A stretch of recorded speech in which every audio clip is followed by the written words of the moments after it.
Greetings, Rev 5 friends and family. I hope this finds everybody doing well. I hope you had a wonderful summer since I last hopped on here and are off to a great fall.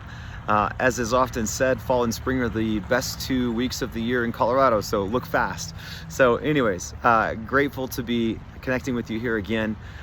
We are a couple months into the school this year and doing so well. So we're actually in the middle of our Father Heart School right now, where students are learning what it means to come home to the Father as sons and daughters in their faith, and what that means for your identity and how you live out of it. So beautiful time, often called Cry Camp, because we keep Kleenex and tissues in business with the volume of tears that are shed. But it's a beautiful time to kind of unpack and start getting some of the inside of the cup clean, if you will. But we're doing fantastic. So grateful this year that we have been able to continue our School of Worship track. 13 of the students are participating this year, which is absolutely beautiful.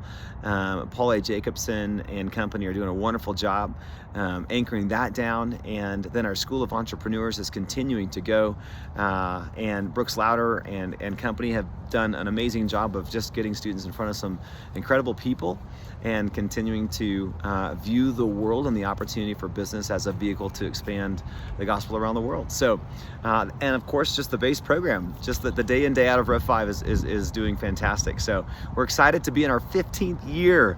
And so it's so wild, because so often you don't really think that much is changing until you look at the pictures on the wall in the classes and you realize that there are some things that are changing. But we're so excited just for the grace of God to still be doing what we're doing and seeing students sit down at that table with Jesus and begin to be changed and impacted through that conversation with him. So if there was one thing I could say is kind of a banner over this year and what I have felt and been carrying, it's just a tremendous degree of hope. I know it takes 2 seconds to look out across the dashboard of our country and even our world, everything from what took place with Charlie Kirk to election cycles, and just find despair and just a sense of weariness. But I have felt such a hope buoying in my heart. And I think being close to students, an upcoming generation of people, and how God is shaping them and setting them free and releasing vision inside of them, it's like having a front row seat to watching hope, because there's a constant renewal. You know, even as I was preparing to come out here and record this, I was thinking about fall and just the reminder that life is on a cycle, and that everything, even things in the kingdom at times, really move in cycles. And there's a beauty and a burgeoning that is just something that's captivating. But then there's a time like stepping into fall where some things start to get a little cool and they're more difficult, and you sense the change, and there's movement that's happening. And of course, some things die in the next season, and then many things come back to life and are birthed again. And I have sensed such a hope this year, just burgeoning in my own heart for what the Lord is doing, and especially here in our own country. And so that would be the thing that I feel like I'm carrying most right now.